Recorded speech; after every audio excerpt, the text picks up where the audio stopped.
Hey everyone, welcome to New Slang. I'm music journalist Thomas Mooney. This is episode 80 where I'm joined by singer-songwriter Isaac Hoskins. I first really met Isaac this past fall when he entered the Blue Light Singer-Songwriter Competition here in Lubbock. He eventually won the whole thing. You know, I've been helping Dustin Six of Blue Light do the songwriter competition the last few years. And of course, a big part of that is Songwriter Night host Jerry Serrano as well.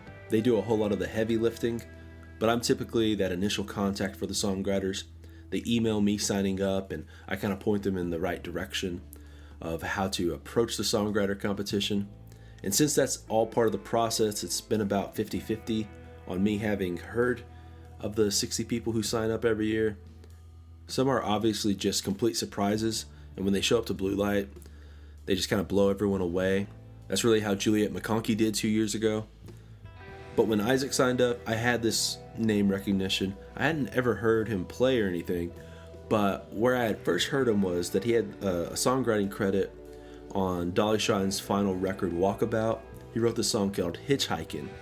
And, you know, obviously going back and doing some of my homework, Isaac, I realized, had put out a record called Half Empty back in 2009, and that's where the song was first published. So anyways, when he played during the competition, he opened up with this song that within the first two lines you knew it was going to be like a quote-unquote holy shit song. It just felt comfortable but also refreshing and new. He opens up about how he grew up in Kansas and there being this river called the Nenaskaw, and how he always wanted to put that into a song. There's this real old American feel to it, just rural country atmosphere, middle America, without the touch of urban sprawl or anything like that, just open country.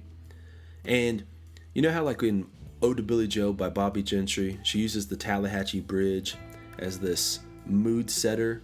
She keeps on saying it throughout the song, and it just creates a mood for that song. Well, Isaac doesn't use Nenaskaw as many times as Bobby, but since it comes within those first 10 words or so, it has this lasting effect. You just kind of think of how he uses Nenaskaw that first time, and it just kind of radiates through the rest of the words. I believe Isaac calls the song What Is Meant to Be is Meant to Be. We wind up talking about those early Kansas roots of Isaac's and how growing up there had a lasting effect on his songwriting and storytelling. We really dive into the songwriting aspect with Isaac on this one. And then also, you know, this episode has a special bonus at the end. I ended up recording all 6 of those first nights of the songwriter competition and kind of forgot about them. They were just sitting on my computer here, and I was nearly finished editing this episode when I remembered.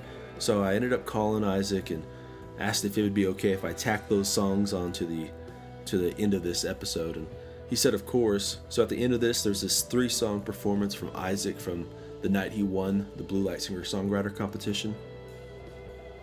Before we get started, remember to subscribe to the podcast, give us a 5-star rating. If you haven't checked out our most recent episodes, go ahead and do so too. The latest have been with songwriters Josh Morningstar, Nathan Wells of Ottoman Turks. There's this old interview from back in 2018 with the guys from Turnpike Troubadours that I think you'll enjoy. And of course, there's this one right here with Isaac Hoskins. And if you're really jonesing for old interviews that I've done over the years, check out my Patreon page by searching for Thomas D. Mooney. For only $5 a month, you get 2 uncut old interviews with some of your favorite Texas, Americana, and country songwriters. Okay, enough of this. Here is Isaac Hoskins.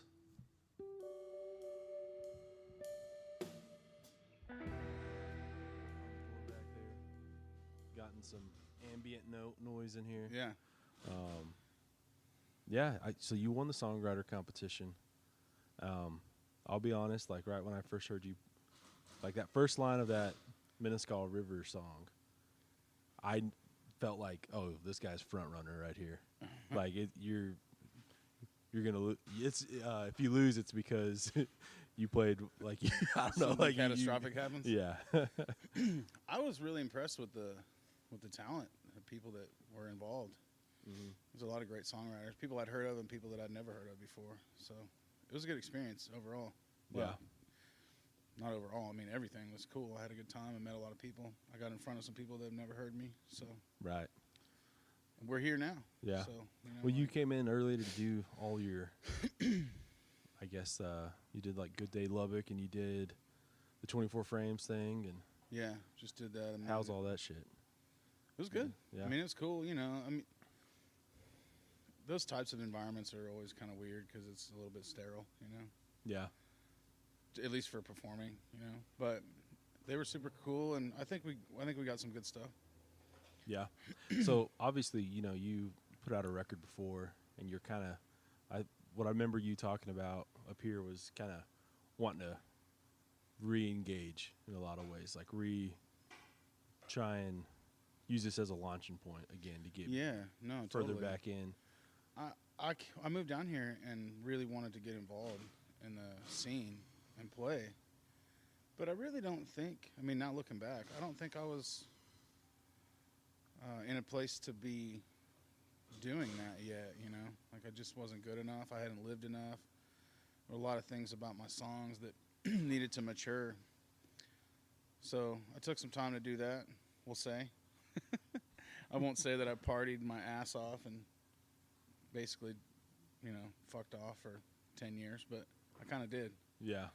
So this is me wanting to get back involved and try to make a career out of it, because it's ultimately one of the only things I'm good at, and definitely one of the only things I really, really care about is making art the way that I make art, Yeah. It's always one of those things where they talk about it like in like pro sports a whole lot, where when you're young, that's when you have all your raw athletic ability, right? Yeah. And then, but like players hit their prime, like in their like 27, 28, 29 range. 30-year-old men are like typically the best. If you're like a pro basketball player, that's your prime, right? Right. And it's not, but you've lost some of your athletic edge, but you've made it up in your high IQ and like the actual skill of playing, right? Sure. And in a lot of ways, that's the same kind of thing with songwriting. It's like when you're young, you're full of piss and vinegar, and you got the juice to like try and write these songs, but like maybe not you're just not necessarily good at writing songs yet. Sure, that's totally it. And I mean, ultimately, like who outside of a really small demographic wants to hear a 22-year-old kid tell you like life lessons? Like, right. That's ridiculous to even think that that's something that's like a viable endeavor for someone. That's not to say that 22-year-old kids can't make art, but the type of art that I wanted to make just couldn't be done without having gone through some shit, Right. So I think ultimately I'm better for it, but a lot of times I'll kick myself because there's guys that I know that I've known for years that are doing really well for themselves that started around the same time I did, but they kept at it, Mm-hmm. and they had a goal, and I just kind of didn't for a while. Yeah. Well, it is one of those things where I think people, like the great songwriters that are often a little bit older than you realize, Oh, totally. I think like a lot of people think of, I mean, like for every Bob Dylan who makes it at, at a really early age, everyone else is the example I always give is like Terry Allen. His second record, Lubbock on Everything, he put out as a 35-year-old. And you don't think of like, wow, yeah, I didn't know that. You know what I mean? That's some perspective, of somebody putting out, this great record after he's been young. He's got kids and he's had some life experience, and he's been able to really, you're able to, I guess, put a lot of your life in perspective once you've hit some low points or some perseverance, Yeah, and I think for young writers that want to be serious about it and, ultimately probably will be at some point, I think they understand that they don't necessarily have much to say. Mm-hmm. So they try to fool everybody by inserting all these adult themes into songs that aren't believable ultimately, because it's like, really? Like, you expect me to believe that you've been through that? Right. So, because that's what people want. They want a connection. They want to see themselves in your songs. Mm-hmm. So, one of the things that one of my buddies and we talk about is the genuineness in someone's songwriting is not like, or the like authenticity goes a little bit of authenticity goes a long way. mm-hmm. You know what I mean? Yeah, I Like agree. it's like it's a whole lot more about being genuine in what you're writing than your, you know, if you wrote a song about being a coal miner and you were not actually a coal miner, but like your uncle was. It's or funny something, you say that, because know? I actually did try to write a song about that once. Oh yeah. And yeah, I've shelved it very quickly. Because you're right. I don't know shit about mining Yeah. coal. Yeah. Well, there's like I think like, you know, Jason Isbell is probably like the best living songwriter right now, right? And I mean, yeah, it's as far as someone that's an active, you know, in their prime, if you will. for sure. Yeah, no doubt. But I agree. But he's not like, obviously. I'm trying to think of a good example there for you. Well, I know like there's a song off of that that Dave Cobb compilation. Oh, okay, yeah. So is it Southern Family, where like that song is about like a Pentecostal preacher, and it's about like his grandpa, Mm-hmm. you know. And so to me, and that's like a great example of the experience by proxy. You know what I mean? Like you're like one connection away that you're able to take that person's story and put it into song and make it like listenable. You know what I mean? Sure. Like Yeah. the same way like the coal miner song may be really, he may have some really great stories or something, but like is he able to put it into something that's like actually like digestible? Yeah, I honestly don't know that I've ever thought about this like this, but it seems to me that, you know, including themes or like ancillary details in a song that have to do with coal mining or bull riding or being a cop or a preacher or whatever. I mean, ultimately, you have to have the skeleton of the song there, Mm-hmm. you know. So if you, whatever the setting is, that's kind of after the fact. But knowing someone that did that, like your grandfather being a Pentecostal preacher and you having been to those sermons and seen that type of thing go on, yeah, I mean, it definitely makes it easier to make that song believable. Mm-hmm. For sure. Yeah. The And people, when you're singing that song, people can hear whether you believe yourself, you know? Like Yeah. they know if you're confident or not in that thing. yeah, and I feel like jargon goes a long way. Exactly. That's kind of Yeah. what I'm getting at, as far as like ancillary details is Yeah. jargon, like, oh, well, this guy really has worked on an oil rig, you know, or whatever the thing is. Yeah. I'm thinking like right now, like the like that Hayes Carl song, K-Mag Yo-Yo. Like Yeah. so many of those, Yeah, those acronyms and stuff. Yeah. Yeah. And I think like a lot of that had to do with oh, what's his name? I'm blanking now. He co-wrote the song with him. An Austin guy. Brian King? No. I can't think of his name, but his dad was like a Vietnam.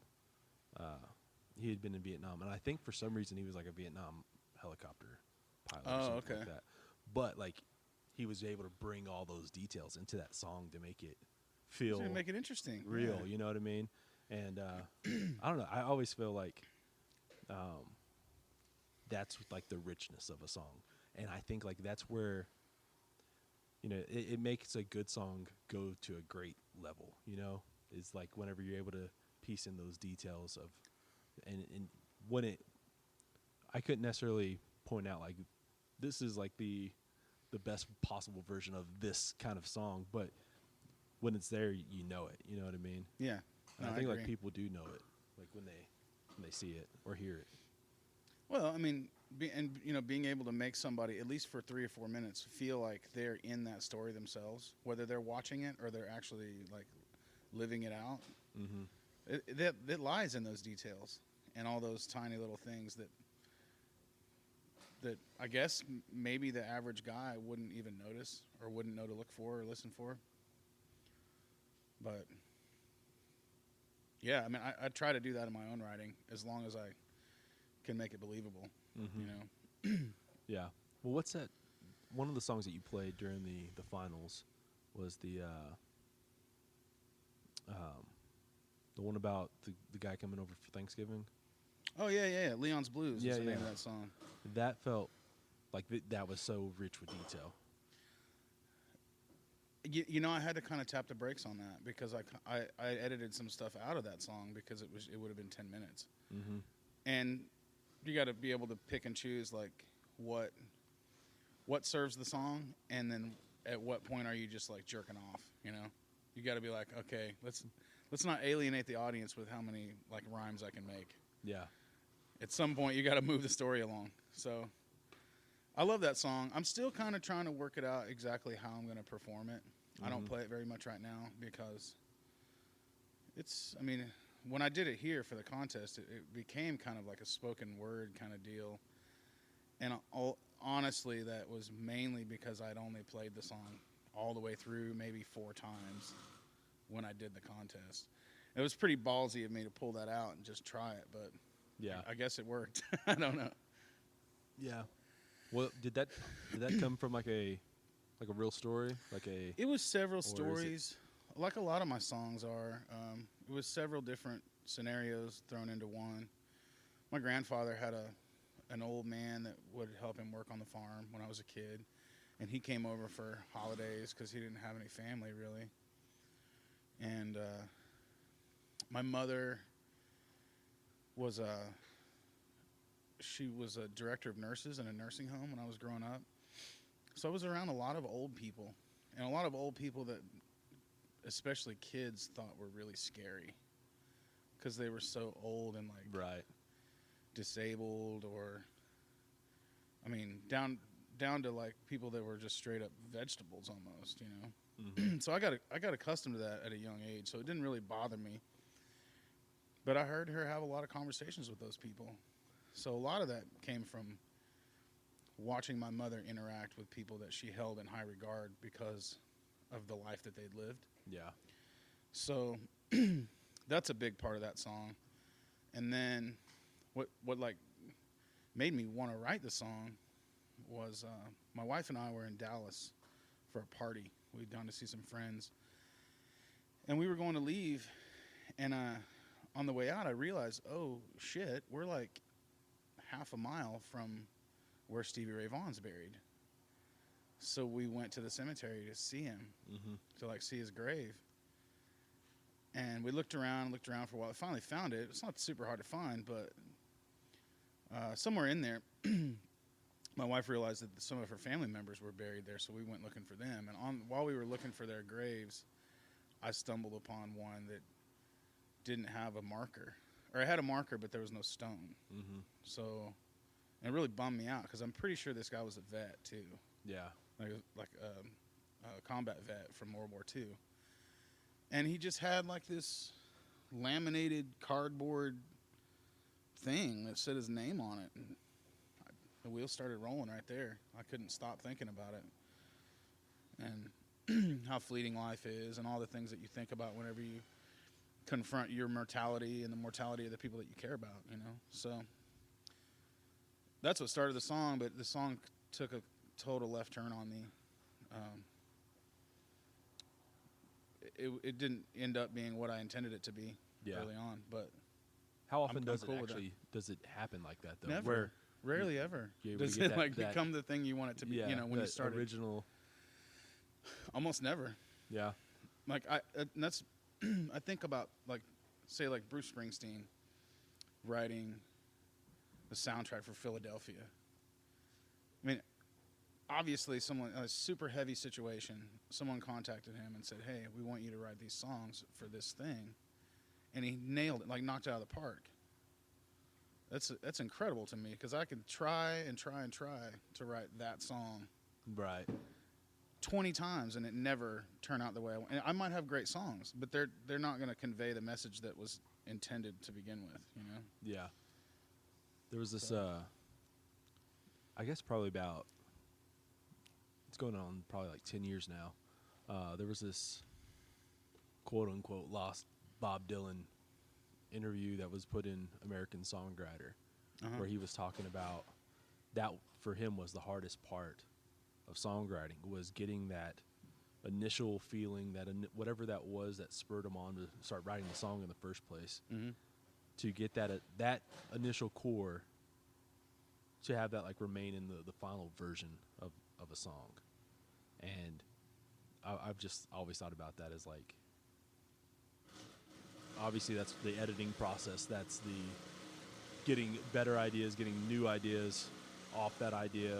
It's like the limb of a tree, all the limbs going off in different directions, and him trying to, like, I guess, figure out if he should wrangle that back in or let it keep on going. Right. Yeah.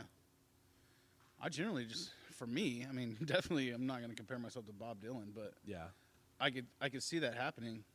I'd being the guy I am, just try to let it go where it's going to go. Yeah. But it's not like I have, Warner Brothers calling me and asking me to write something specific, Right. At least not yet. Yeah. But That's how you need to get into like jingle writing, because it may not be Warner Brothers, but it may be yeah, Tom's hey, Plumbing. if the check clears, I'm good with it.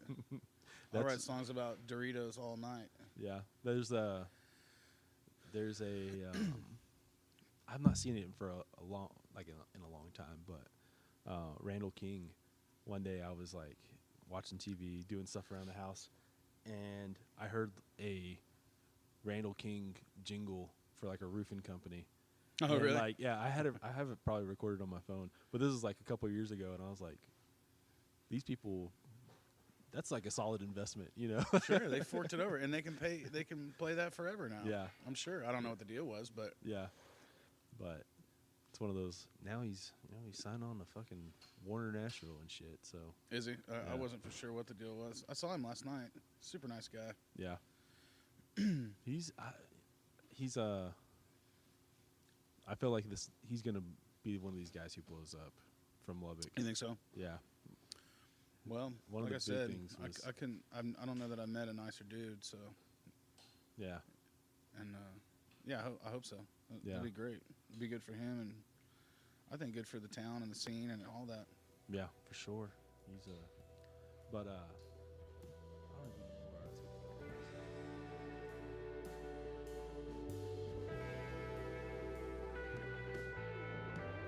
This episode is sponsored by Wicker's Mesquite Smoked Jalapeno Jelly.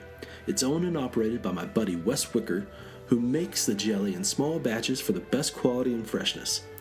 He smokes the peppers with mesquite and uses pure cane sugar to make the jelly. What you get is this great blend of smoky, sweet, and spicy. It's addictively savory.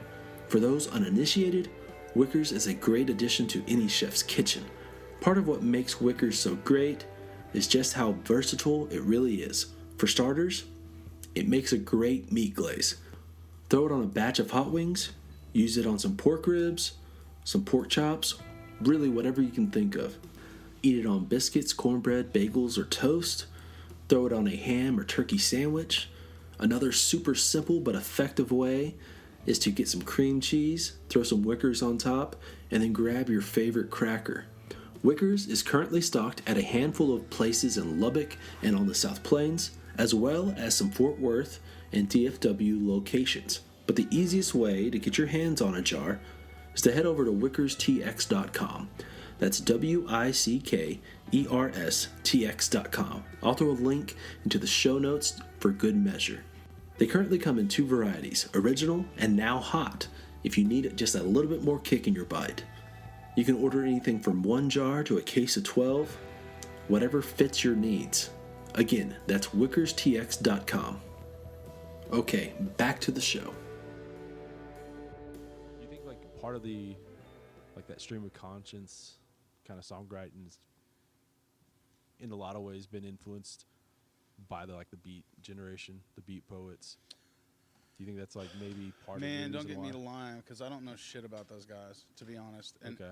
I should have at some point years ago read On the Road, and I've got a book of Ginsberg poetry, but it was later Ginsberg poetry, and I'll be honest, I thought it was trash. I didn't like it at all. Well, see, that's the thing is I think there's a lot of pop cultural things that if you didn't get it at a certain age, then like there's no reason to. It's like saying that, like, I'm a 38-year-old man who just got into Black Flag. That doesn't happen. Yeah.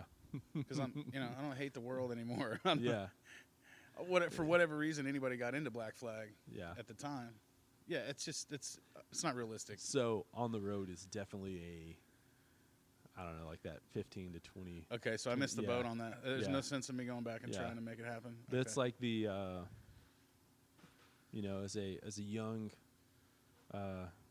teenage boy turning into a man, I thought like Catcher in the Rye was the end all be all, and then I read it like one day, and I would read it like every year or so, and like one year I read it and I changed my entire opinion on Holden Caulfield. Oh, I get it. Yeah. I was just like, oh, this is, and I mean, like, I think like that doesn't necessarily take away from the book or like Salinger or anything like that, but it took away from the romanticism of a, you know what I mean, of the story.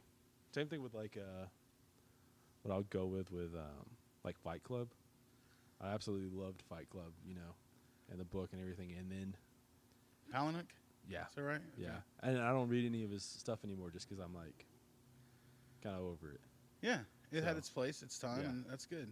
So I feel like that's with a lot of pop culture. You get it in at a certain time, and it does wonders for you to make you think about stuff, and then kind of goes. Yeah. I mean, there's so many things like that I just didn't catch at the right time, and then I did, you Mhm. know. And one of the perfect examples of that for me is that Wilco record, Summer Teeth. Yeah. First time I heard that, I was just like, "What is?"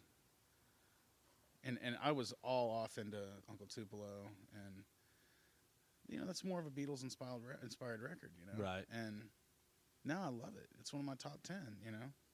Just wasn't the right time, I guess. Yeah. I don't know. There's a lot of that. Like I said, I'm trying to think of something for me. A lot of like the National records. You ever listen to the National? I've heard tiny bits of them, and I'm not as much of a music fan as I should be nowadays, honest to God. Like, Yeah.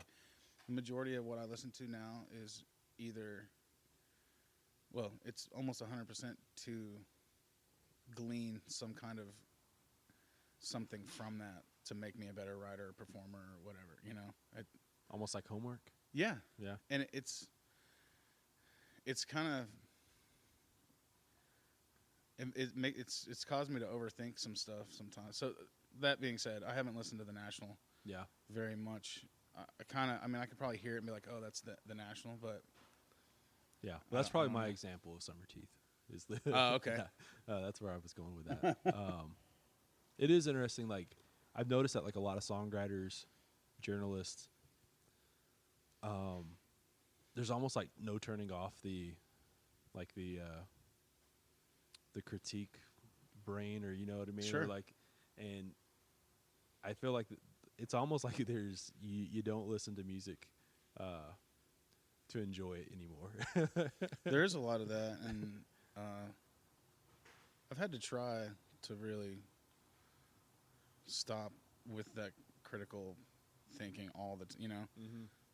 Like my wife is a huge fan of like pretty aggressive like metal, like Yeah. Stuff that I used to make fun of the names of a lot of them, and I would make up names. But now I can go to see a show like that and enjoy it because I don't know shit about how they make that kind of music anyway. Right. And 9 times out of 10, any of the stuff that I dig, it's all, it seems to me at least that it's all tongue in cheek to like scare your grandma or your mom or whatever. Yeah. You know, like, whether it be Iron Maiden or Lamb of God or something like that. It's fun for me to listen to because I'm not overanalyzing it. Right. Or comparing it to, oh, this guy's ripping this guy off, or yeah, I have to just chill with that shit, you know? Stuff like that. I feel like there's a lot of like jazz stuff that I'm like, oh, this is good, but I couldn't tell you anything about like why this is good. You know what I mean? Or like why this would be bad, or like if this person is, like you said, like ripping off someone else, or you know what I mean? Like there's, well, that's a whole other ball of wax. Yeah. And I don't know much about it. Well, I know more about it than probably the average dude because I live in Denton and there's a huge jazz school there. Yeah. And I ran a music club for 10 years. I mean, but I'm done trying. Like, I'm done, like, trying to be cool or trying to, like, I just don't like it. I mean, I can get down with, like, some Miles Davis or something like that, but majority of it I don't identify with. I feel like I'm watching a foreign film without subtitles. So, which is fine, you know. It's not to say that it's not good art. It's just not my kind of art. Yeah. Well, I think, like, if there's, like, a genre that just kind of, like, turned its back on the world and said, like, let's not even worry about, like, the pop aspects of music. It's, like, jazz, who you're just, like... Well, I mean, from what I can tell, the people that are keeping that thing alive are very, very, very, very far from the people that started that. I don't know another diplomatic way to say that other than, like, you know, rich white kids that can pay money to go to college to learn how to do something that a black guy did just instinctually. Right. You want to talk about being fake or being genuine. That doesn't seem very genuine to me. Yeah. But then again, you know, I know some white dudes that can play the shit out of some jazz guitar, and it's believable. But they've been doing it a long damn time too, you know. Yeah. I've seen Mark Lettieri play guitar from 5 feet away, and it blows your mind. But that's one out of I don't know how many. Right. I mean, it's okay. So like, I guess like a year, maybe 2 years ago, like Vox. No, I guess it was probably about a year ago. Vox put out a video about smooth jazz, and like, I guess like if there's I guess the gentrification of jazz, it would have been like the smooth jazz, like the easy listening. Oh, the Kenny G. Yeah, because I guess like there was a lot of, I didn't realize this, there was like a bunch of like smooth jazz, easy listening radio stations. Because that was like in LA and like New York, really, office buildings. You could put that on, and like that's the thing that people could agree on. So it was like you Muzak. know, it's not like anything that's going to offend anyone, you know. So it's like the Kenny G kind of stuff. There's a few. Hey other man, things. to each his own. You know, Yeah. once again, it's just like art is for everybody, and not all art is for you. You know, Right. people can dig shit that you don't necessarily care for, and vice versa. And there are people that, quite honestly, don't give a shit about music, and that's fine too. you Yeah. know? Well, I don't give a shit about crocheting, but you know, it's also nice to have a warm pair of socks every once in a while. So yeah. there's a place for it. You know, There is I will say this, like, I would have just looked past the smooth list or the easily listening smooth jazz kind of stuff. But after watching that video, and they had like a playlist with it, and I put that playlist on, and I was like, you know, actually this is not bad. Like, there was like there's this. It's accessible, perfect. Yeah, there's what they said was there's like. Do you want to go to Target and buy some shit? No, there was like this Grover Washington record called like Wine Light, and it's like 30 minutes long, and they're like they were kind of like pleading like, just put it on when you're cooking dinner some night, and like I did, and it was, well, this is actually not bad. Like, this is not killing you. You know what I mean? Yeah. Like, so. And your dinner was delicious. Yeah, it was a little bit better that way. But anyways, I don't even know how we got to this point, but just it the doesn't styles really of music that we consume, I suppose, or overthinking things. Yeah, It's definitely something that I can listen to and not overthink because I don't know shit about how any of that stuff's made. I'm not that type of guitar player or piano player or whatever the thing is, you know. So yeah, I mean, ultimately, I think of it like, you know, trying to consume the type of art that I want to make. yeah, You are what you eat kind of idea, and sometimes I get sick of that, and so in turn I listen to a shitload of podcasts. yeah. Because if I'm driving from here to Houston, you know, maybe I don't want to hear Copperhead Road again. You know? Copperhead Road. So there's like this. I made this joke on Twitter when the song I first heard it.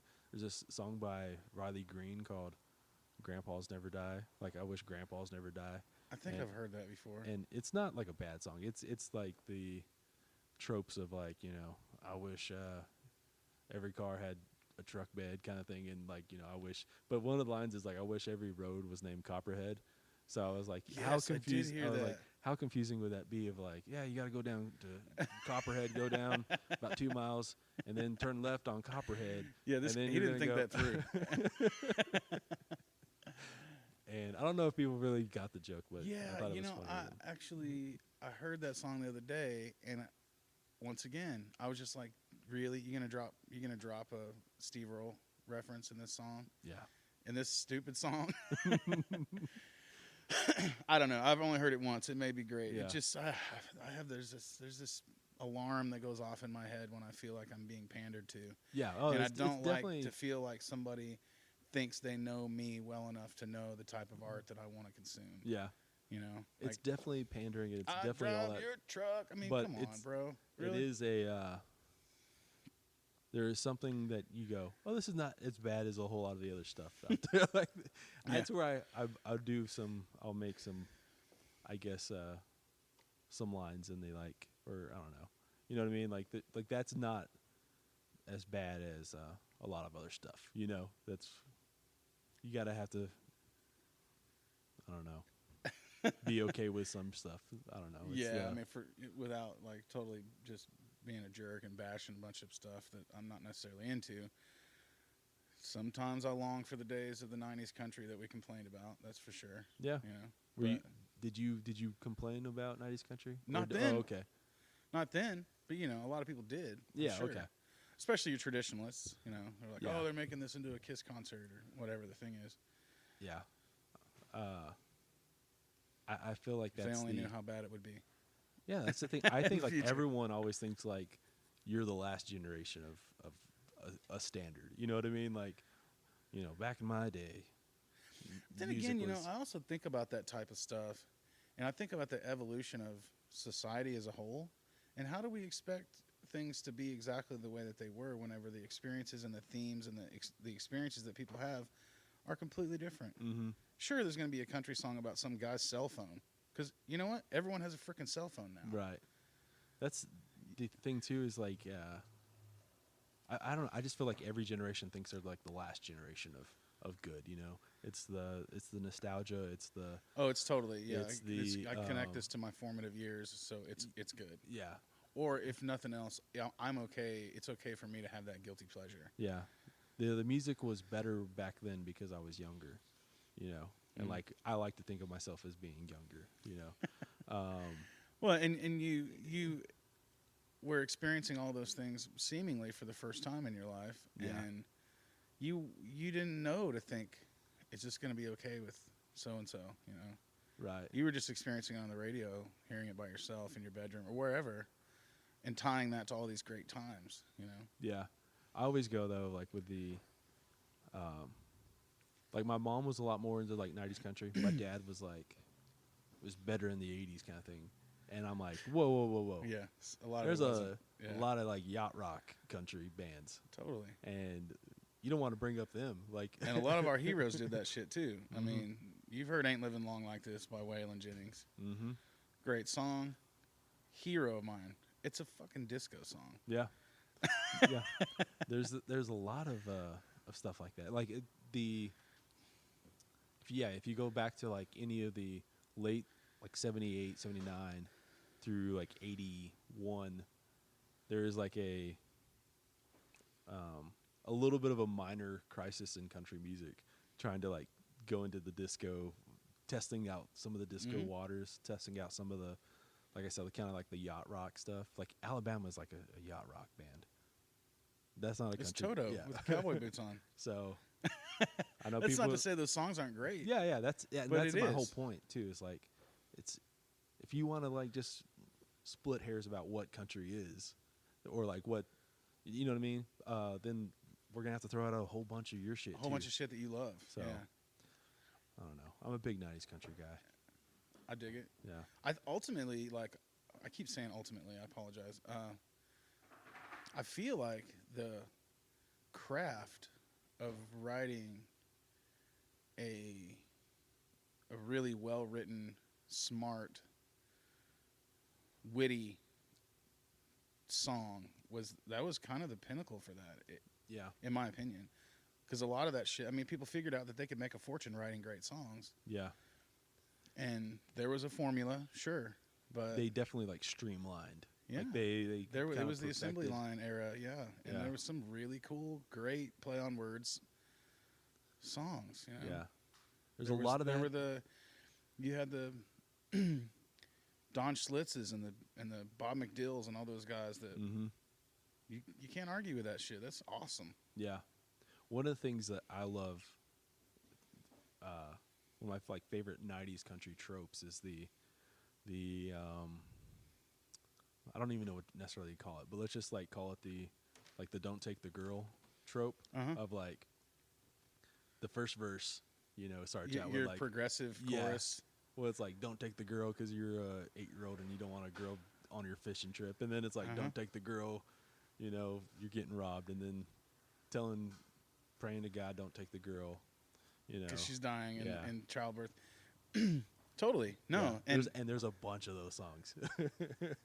well, yeah, and I guarantee there was a point where those guys were like, okay, where are we going to flip it? Yeah. Like, where do we?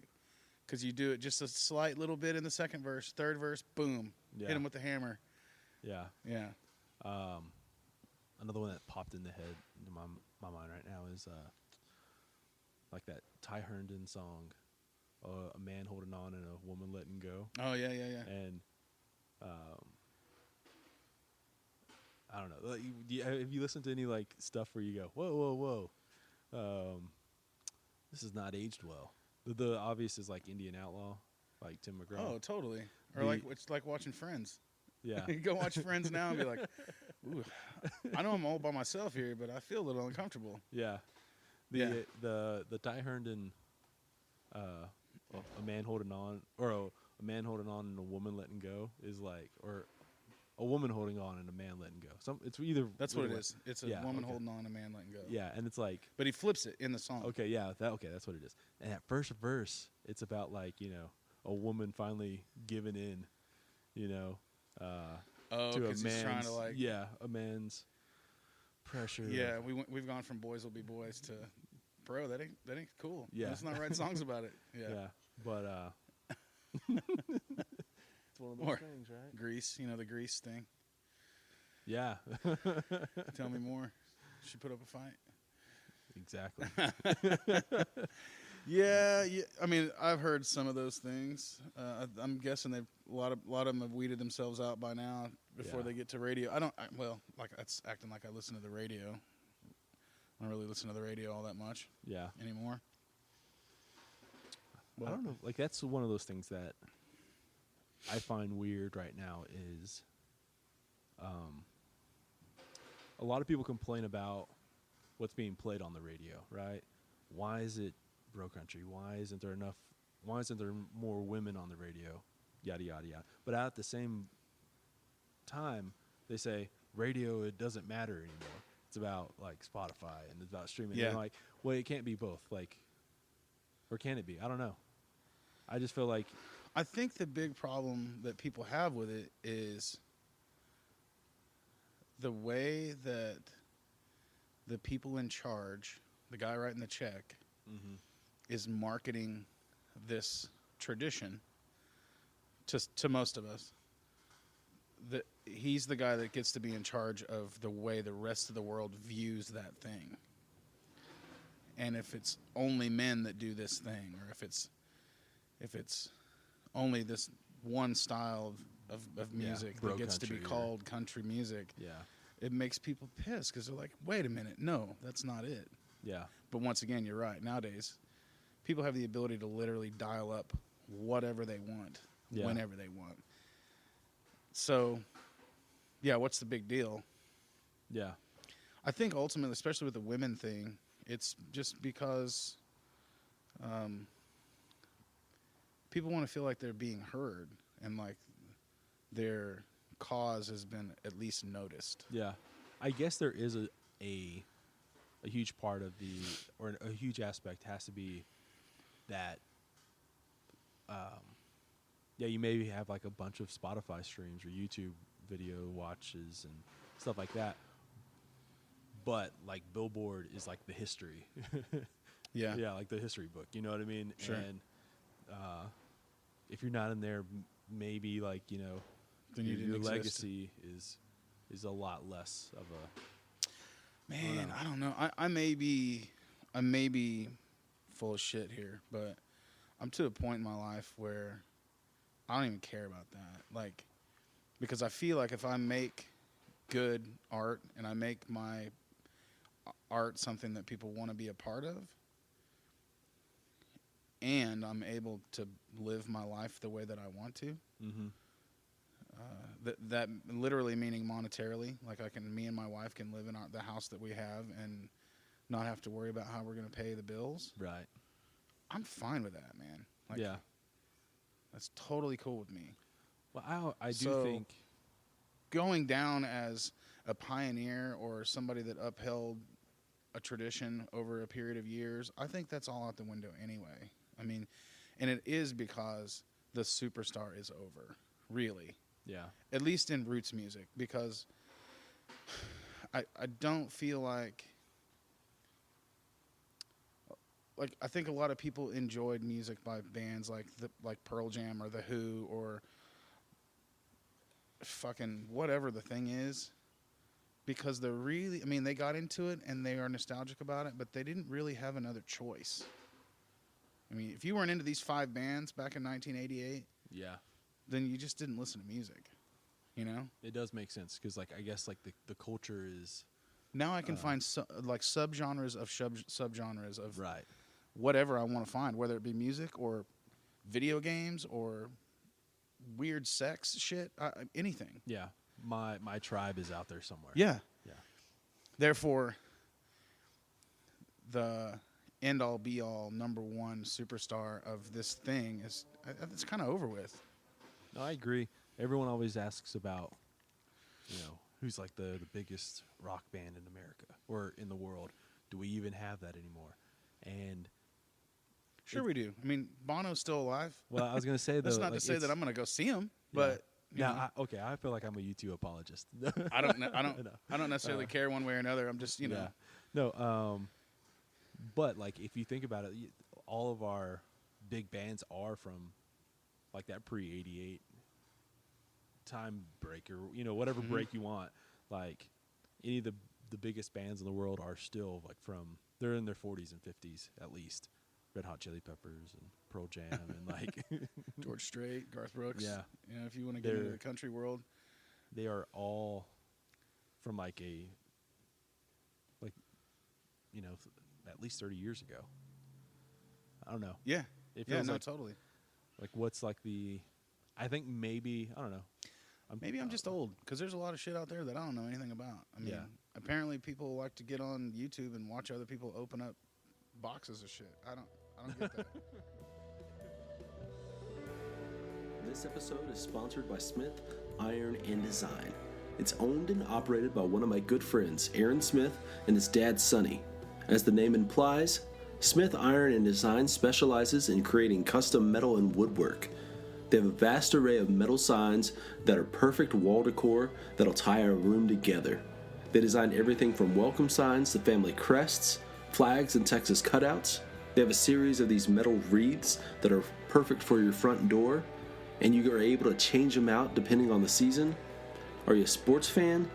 Well, there's nothing better than having a giant logo of your team on the wall of your den or office. When it comes to signage, the possibilities are really endless. What you should really do, though, is head over to smithironanddesign.com to get a look at their vast portfolio. That's smithironanddesign.com. I'll throw a link into the show notes as well. They don't just do signs either. Some of the smaller items are custom bottle openers and keychains. Then they also have bookshelves, TV stands, nightstands, and fire pits. You know, it was about a year ago, Aaron built me a custom shelf. I needed something new to store some of my vinyl, and everything I had come across, either the shelves weren't big enough for LPs, or it looked too bland or cheaply made, or, to be perfectly honest, too expensive. So I wound up talking with Aaron, and about a week later, I was able to pick up this custom shelf unit that's just been amazing. It's incredibly sturdy, has a bit of a rustic feel. In my opinion, one of the best parts was just having so much control in the process. You can get them as tall as you want with the shelves at the perfect depth and length. Again, for me, this was for storing vinyl, so they had to be a certain height and depth. I've been thinking about getting a custom bookshelf companion piece soon as well. Now, for the most part, they primarily serve the Lubbock area and the South Plains, but for some of their smaller pieces, they're able to ship nationwide as well. Again, smithironanddesign.com. Now back to the show. Wait, a social influencer. I feel like I don't know if this is probably going in like weird territory now, but like I feel like this is like definitely like old man kind of get off my lawn. But I do think that maybe like we're hitting this age of like social influencer simply because like there's less like factory jobs out there like now, you know what I mean? And like these people just have found this new thing to do that is simply because, you know, they're not out there working in a cotton field or working. Well, there's that, and there's just like the simple fact working on a ranch, or you know what I'm saying. There's the simple fact that by nature, people want to do the least amount of work possible, and that's all there is to it. I mean, that's part of why I do what I do, you know, because I don't want to get up at 6 a.m. and go bang on someone else's house with a hammer, you know, like that ain't my shit. I'd rather make my own money. Yeah. So,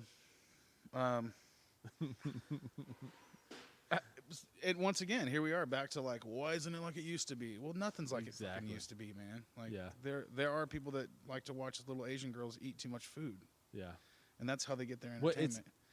You know, like how I came across this was like an article about it, and it was like, it's not even like a thing that like Americans do, or Americans really aren't watching. It's like these like other people in South Korea watching it, like that. I don't know. It's and I'm sure there's like little micro genres of that very thing of YouTube that are like happening here in America that I'm just not even aware of. Yeah. Or like in Europe that like it's just like specifically for. I'm not kidding, man. Like if I were to start going in and like, I half the time if I were to just for kicks to like go explore that type of thing, I would literally be afraid of being put on some type of list by whoever is paying attention to my internet activity, you know? Yeah. So, yeah, they can have all that, and I'll just stick to the Bob Dylan records. The feds are watching. Yeah. It's always like you're either put on like some kind of government watch list, or all of a sudden you start getting all these ads. You're inundated with ads for whatever. Yeah. That happened to me the other day. I was talking to somebody. I bought my wife. Actually, I bought it for myself too because I live in the house. But this thing called a litter robot, because we had 2 cats until a couple days ago. One of them died. No. R.I.P. Blythe. Anyway, I was telling my friend about this thing, and she immediately started getting litter robot ads on her phone within minutes. Yeah. Like, they're watching, man. Yeah. They're listening right now to us. I mentioned during Christmas, like, I got like a standing desk Oh, okay, yeah. Yeah, but like this box set like my family's talking about. Oh, it's real heavy and everything. So I was like, oh, you guys got me like a purple mattress, just Oh, yeah. and of course I started getting all these purple, like not just purple mattresses, but like all these mattress What's ads. the other one? Cupid? Or, Casper. Yeah, That's it, Casper. yeah. There's what is it called? I think there's a couple other ones that are you'll hear a lot of ads on podcasts for different. Yeah, the one I hear the most is I guess Casper's a big one on the where they're podcast like, ads. they talk about if you don't like it, then you can send it back in 100 days or something like that. Yeah, Yeah. Or but they'll come get it, whatever. yeah. Anyways, I need to look They into are. that. always listening. Yeah, I think like the mattresses, like that's my next big buy. I think is like yeah. like one of these mattresses that are supposed to be the best fucking mattress ever. Like, And here we are. We think that we're so hip and cool. exactly. We're talking about mattresses. Well, Priorities change, man. That's all there is to it. Yeah, I don't know. Getting back to you. Yeah. Here we- So you were born and raised in Kansas? yeah. Or Well, no, I wasn't born there. I was born in Oklahoma. My whole Yeah. family, majority of my family lives in northwest Oklahoma, Mm-hmm. up around Woodward, Sealing, Oklahoma. I was born in Enid. Okay. And but we moved away when I was a little kid. So I've lived in Kansas since I was about 4, Yeah. pretty much as I can remember. I mean, we'd go to Oklahoma to see my grandparents and family and stuff, but pretty much all my formative years were spent in southern Kansas. Yeah. Yeah. What is? I'm assuming like you're. Everyone thinks of like the idea of a plain state as being like you had no culture out there, but I'm assuming it's like the same thing that any person who lived in a small town or a suburb, your upbringing is probably the same as far as like MTV, VH1, that kind of stuff. Actually, I did not have any of that until later. We didn't get. We never got MTV. Oh, really? VH1 was a thing. Well, I think that the Bible thumpers were pretty scared okay. of MTV in my hometown. Up until everyone forgot about the fucking big satanic panic thing. But VH1 was a thing when I was in probably high school. But I think it probably wasn't the same as people who grew up in the suburbs, but I think it's mainly it's got more to do with just God, it's hard to say. I don't know. I mean, once again, it's to get off my lawn shit because when I moved to Texas, I met all kinds of people that grew up in suburbs in Texas, and Plano and Frisco and places like that, and they had no manners and they were lazy and all this other stuff that I thought I had such a better upbringing. I don't know. Maybe I was just older. I don't know. But I mean, it was my life was pretty whitewashed up until. I mean, for me personally, my version of punk rock was when NWA hit. Mm-hmm. I didn't have Black Flag or I keep mentioning them. It's like the first thing that pops in my head when I think of punk rock. But that version of that for me was the rap thing. So, but other than that, yeah. I mean, it's a 98% white town. And there were some Hispanic folks that lived there, some Mexican families that lived there, but they were all pretty assimilated, to be honest with you. Yeah. So I didn't. When I moved to Denton, there was a lot of eye-opening experiences that happened to me, as far as culture and in trying to be inclusive and all the things that I encountered when I moved to a more diverse place.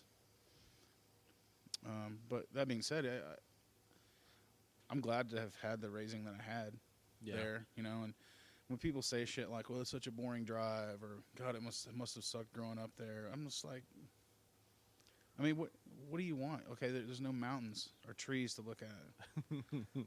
Yeah. At some point, the place you live in is just the place you live in, right? Right. I love going up to Kansas right before harvest and seeing all the wheat wave around, which I'm sure you feel the same way about cotton. Yeah.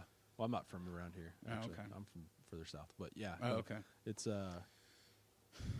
you just find all those things that are indicative of those places, and there are lots of places I love, but it's just like listening to music that was popular whenever you were learning how to be a human.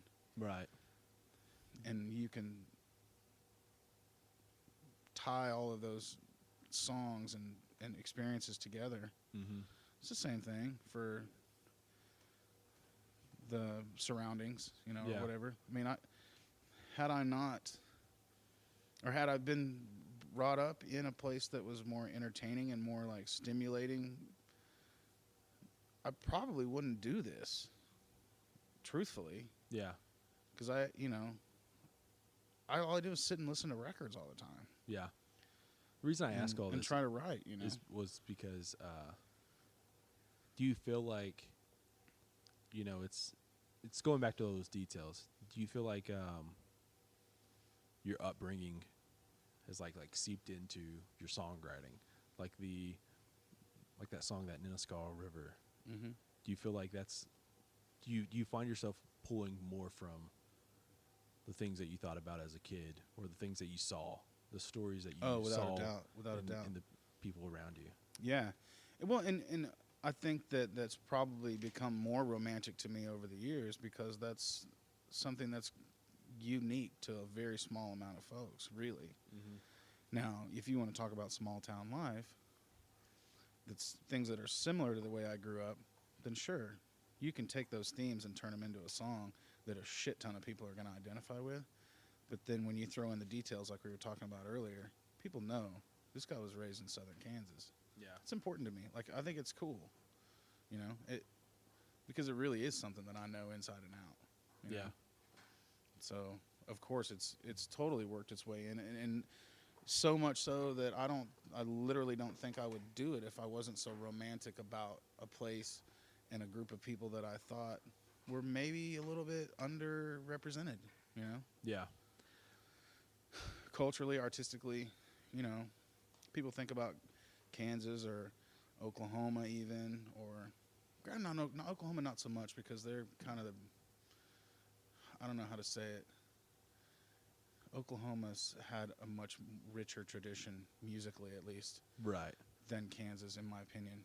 And I think a lot of that has to do with the hardship that was like literally handed to people the minute they were born in Oklahoma, Mm-hmm. And they kind of had to learn how to be tough. Kansas is not so much that way. But the thing about Kansas is, probably a lot like the Panhandle, is so much economically relies upon the amount of, well, at least then, the amount of land you own. Yeah.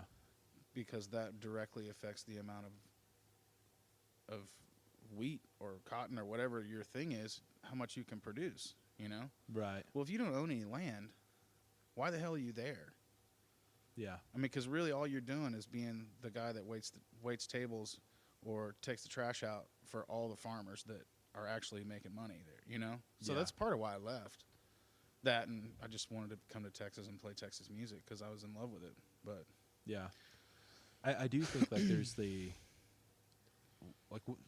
lot of my favorite writers, they come from places where they wind up romanticizing the place they lived, where they grew up, and even like in a lot of ways to a fault.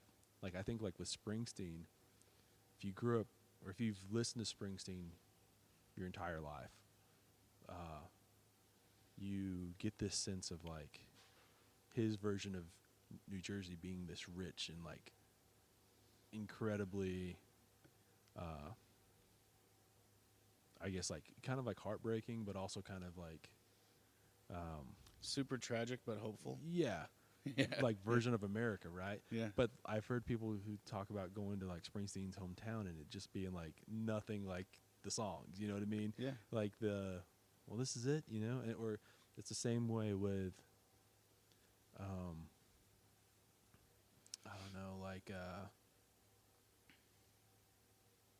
we'll go with like Terry Allen's like version of Lubbock, you know, is a lot different than like what Lubbock actually is. Or like, and he lives in Santa Fe now. yeah, Right. right.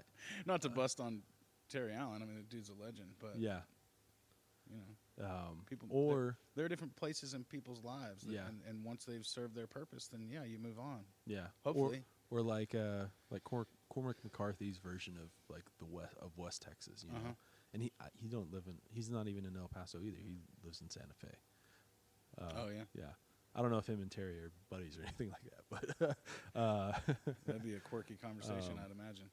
you know, like his version of West Texas, like, you know, all the pretty horses and the crossing and No Country for Old Men. That's like a very different version. It like all those details are like right, but it's also, in my opinion, like a lot more boring. You embellished it, and Yeah. and but you have to too romanticized for those like things. yeah, you know. I feel like I'm from Fort Stockton, which is, Yeah, I know where that is. and I feel like even I romanticize like West Texas when compared to here, or like, you know, obviously like a place like Marfa is a place where people go take Instagram photos, and I'm like, Okay, there's the Prada store. yeah. I've never been. I've been to Fort Stockton. I played a gig there a few years ago. I Where'd thought you it was play cool, at? but yeah, it just seemed like a small town. Yeah. Did you play? I played at a really, really close older friend of mine. Not older as in like an old man, but like I've known him for a long time. Mm-hmm. He was like a museum curator at a Did you museum. play the Annie Ruggs Museum? That's exactly it. Yeah. So I Yeah. played there, and I had a blast. It was a Yeah. good time, and I was done by like 9 or 8. And I went back to the hotel, got some beer, and I sat and hung out with like a bunch of oil field dudes Yeah. for the rest of the night, and they taught me all about how they did their jobs. Yeah. It was awesome. Like I had a blast. Yeah. So I look forward to getting back out that way. Yeah. You need to go down to Alpine and Man, play. there's a ton of my. Actually, I would be there if I wasn't supposed to be out here. A bunch of friends of mine from Denton do this thing called the Big Bender every year, Okay. and they go down to Big Bend or go down. It's marathon, and they just party, and there's like I think Bob Livingston's playing there. A few years ago, they had Jesse Dayton played, and you know, so Yeah. they put on a big party, and they're down there right now doing it. Yeah. Drew Kennedy, he started up this festival that's, I guess it's in the summer, called the Marathon Songwriter Festival. I've He's had seen it a that. I know couple- Drew Kennedy started that. Yeah. Okay. And they do it at the Gauge, and they sell only X amount of tickets, you know, and it's just kind of as many rooms there are at the Gauge, you know, and it's you know, like low pressure kind of atmosphere, I guess. Destination, you know what I mean? sort of hang. Yeah. Yeah. I'd love to play that. Tell Drew. Yeah. Hey, Drew, if you're listening, Isaac Hoskins wants to play your Marfa Songwriters Marathon. Oh, it's in Marathon. That's Yeah. right. Sorry, I'll get it next time. Yeah. So, well, they're kind of loading in here. Yeah, so it let's looks just like go ahead and- we're getting into time for the superstars to show up. well, it's Thanks been- for having me on here, man. I appreciate it. I hope we got some things accomplished. I know I'm think a so. rambler. Well, I think we all are, right? I'm in the right place, huh? So, well, yeah, thanks for coming on. Granddad's ranch. This first song I'm going to play, I love fight. I was thinking about it today on my way here. I used to think it was about an old man, but I think maybe it's about my mom. It might make sense after I do it.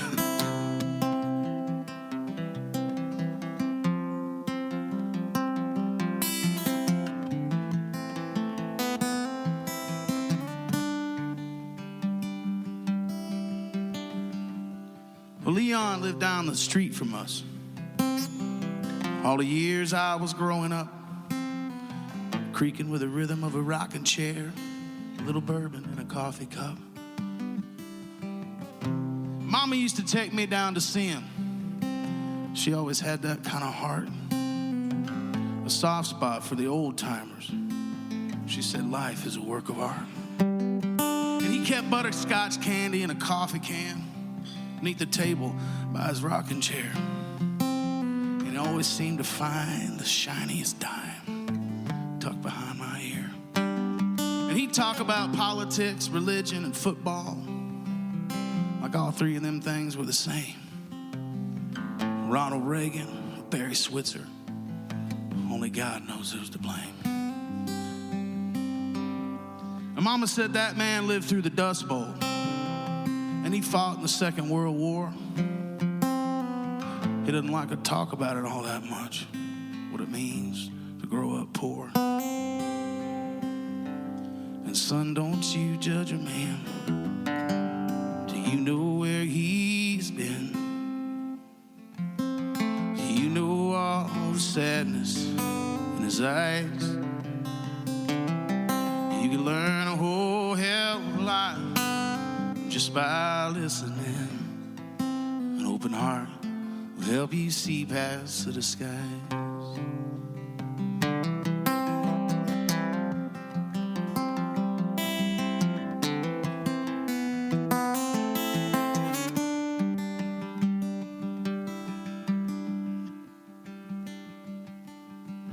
Leon's wife had gone home to heaven some years before I was born, but he still wore that wedding band proudly, though it was bent and tarnished and worn.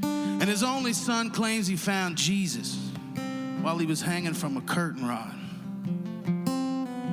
Now he spends the holidays in Honduras telling the locals about God. And my mama couldn't bear to think of him riding on that old senior center bus.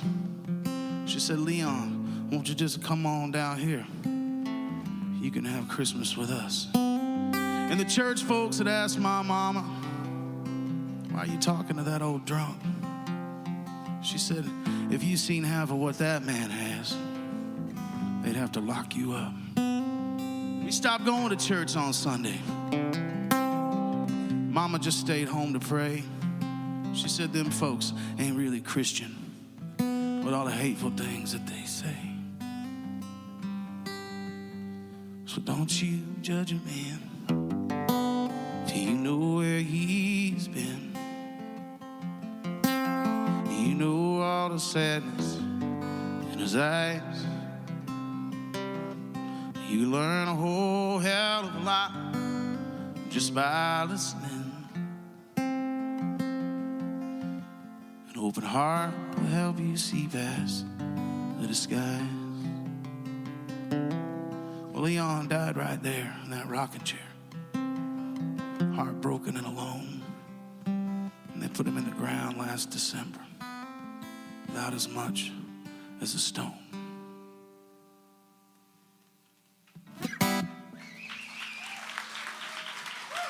All right. We got through it.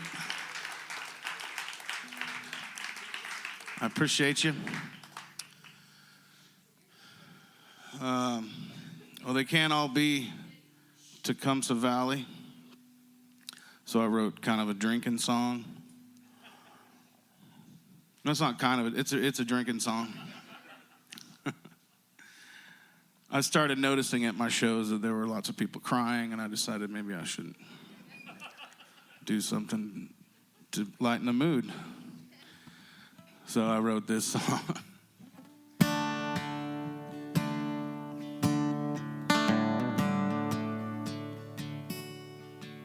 As every morning begins, I swear I'll never drink again. I feel that pounding in my head, down to my boots. I'd make a God's honest bet that by sundown I'll forget, until the headaches hit me harder than the blues.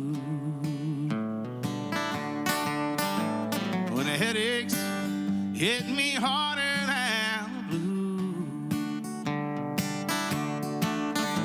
When you leave me behind, becomes old news. When our bed is in such a cavern in the middle of our bedroom, and the headaches hit me harder than the blues.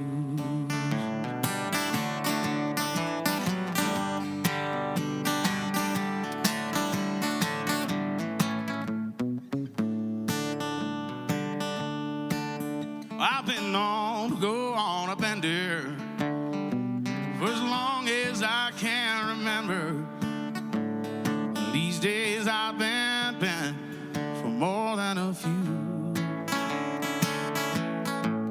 Friends ask me when I'll dry out. I reply without a single doubt. When the headaches hit me harder than the blues.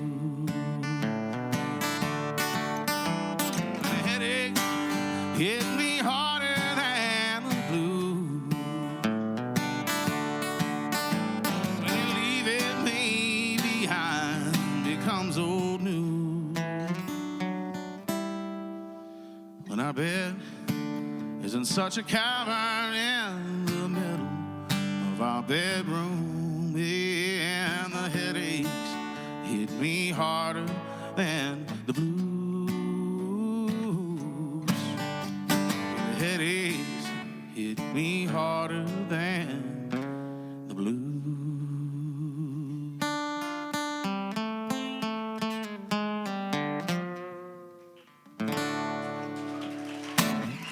Thanks for having me. I appreciate you.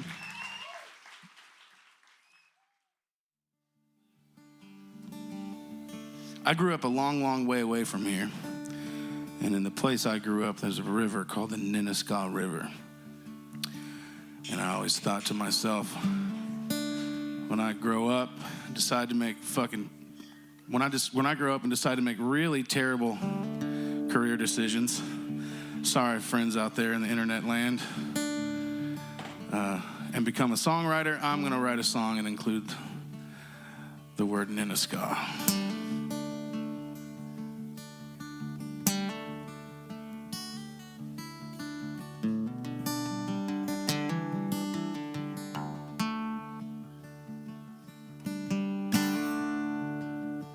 She disappeared just like a fall from the bank of the Ninneskah.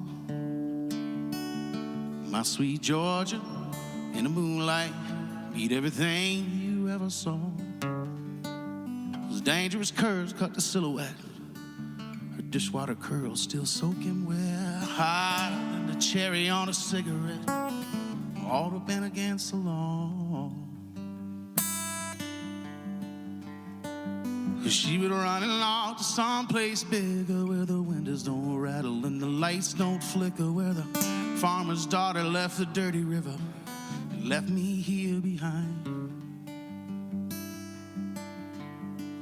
Well, if it's meant to be, it's meant to be. There's plenty of fish in this here sea, the kind of thing that people say when they'd rather turn and walk away. It's better to have loved and lost than to never love at all. And make sure you don't miss all of the flying for the fall.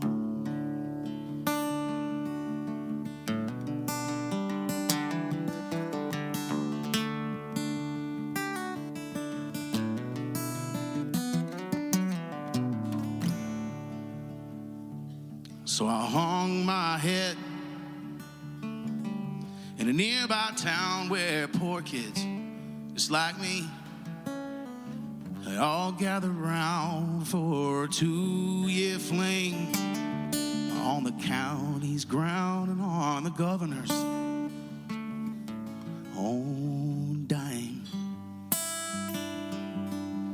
I found a wrench and I found a ratchet, fit my hand just right. I found a Bible, I found a bottle, in the age-old fight between the magic of the moon and the morning light, well, your reasons lose all their rhyme.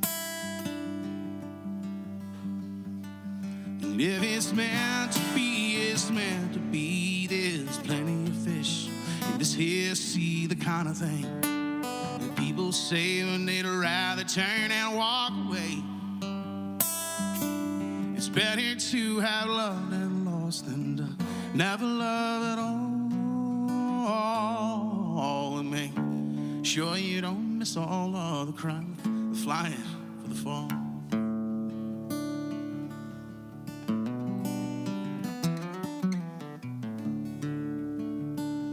Now the waitress in the cafe, the preacher and his wife, they all tell me to find another and get on with my life. And it's easy to take for granted what you see every day, to place your hand upon my shoulder and then sigh as if to say, if it's meant to be, it's meant to be. There's plenty of fish in this here sea, the kind of thing that people say when they'd rather turn and walk away. It's better to have loved and lost than never love at all. Make sure you don't miss all of the flyers for the fall.